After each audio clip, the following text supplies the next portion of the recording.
Hello mga ka-journey, good morning. December 7, 2022 na. At nandito tayo sa bahay. Kauwi lang natin galing ng El Nido, Palawan. At sa ngayon, wala tayong ginagawa kundi dito lang sa bahay. Kaya ito rin yung pagkakataon para ayusin natin itong ating Gsat satellite, kung saan ay isa ito sa mga ibinibigay nating content dito sa ating channel, tutorial. Kaya sundan nyo ito, yung mga gagawin natin ngayon dahil nasira itong aming Gsat dahil sa bagyong Udet. Ayan, kaya ito ngayon siya, oh. Hindi mo may tsurahan kung saan bumigay na. Ayan. Totally walang signal yan. Kung titinan mo doon sa ating monitor ay ano lang siya, 1045. Usually yun yung nagiging problema, yung mga request ng mga kababayan natin na sira ng kanilang Gsat, no? Kaya ito po, yan, sundan nyo itong ating gagawin. Pero bago ang lahat ay syempre kailangan mo nating i-align itong paglalagyan kasi basta ano na talaga, bulok na. Yan, ayusin natin yan.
Wala pa rin?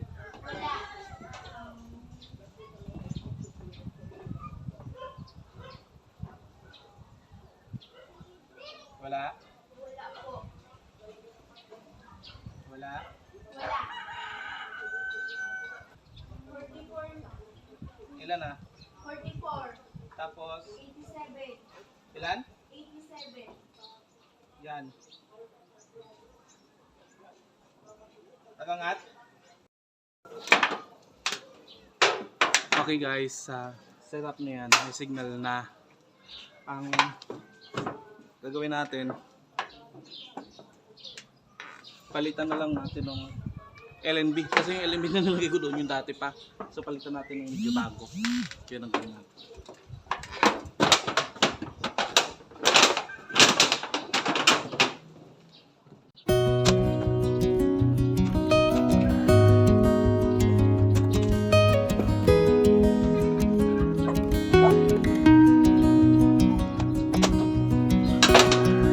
Pansin niyo ito mga ka-journey. Tingnan nyo. Di ba? So, kahit ganito siya, gumagana pa rin. May signal pa rin siya. Ayan. Palitan natin ito. Ayan.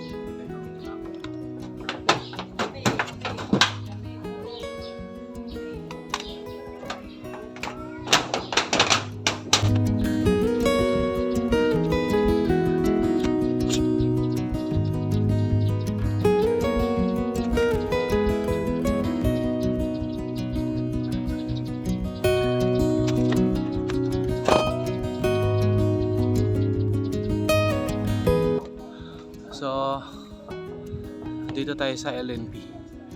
LNB, kailangan nandito siya. Kumbaga sa relo ay nasa 5 o'clock. Ayan, nasa 5 o'clock siya. Okay, tingnan nyo. Ayan, 5 o'clock. So, then yung angle nito ng direct natin, ng Gsat natin is nasa 60 plus. Kasi hindi talaga to totally level dito sa ginawa nating pattern niya. Kaya kung mapapansin nyo, medyo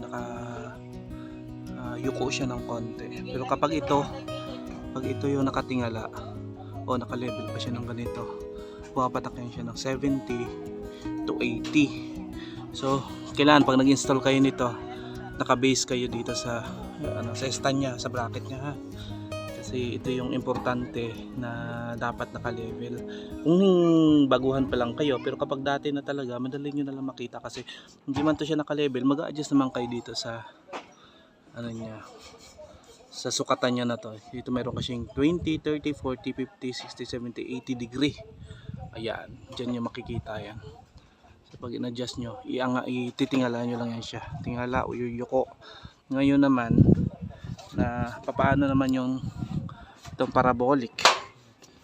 Yung parabolic natin, nakatutok yan siya sa 220 degree southwest guys. So ibig sabihin yan, nakatutok siya doon sa gitna ng lubugan ng araw at ng silangan.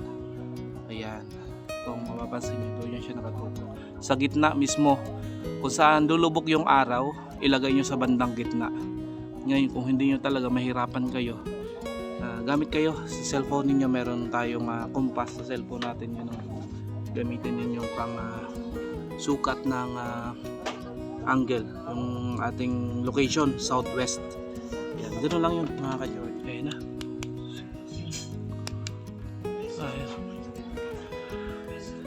Ito 767, o na yan mga ka-journey. Search tayo. Okay. Click okay lang. Okay. Wala yata kaming load eh. Kaya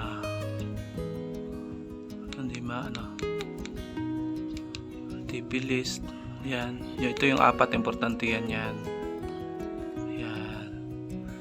Kailangan may signal yan, kulay green lahat, kasi kapag hindi green ng isa dyan, wala pa rin signal yan. Okay, search natin, click yung blue, then okay mo, yan, okay na, and searching siya.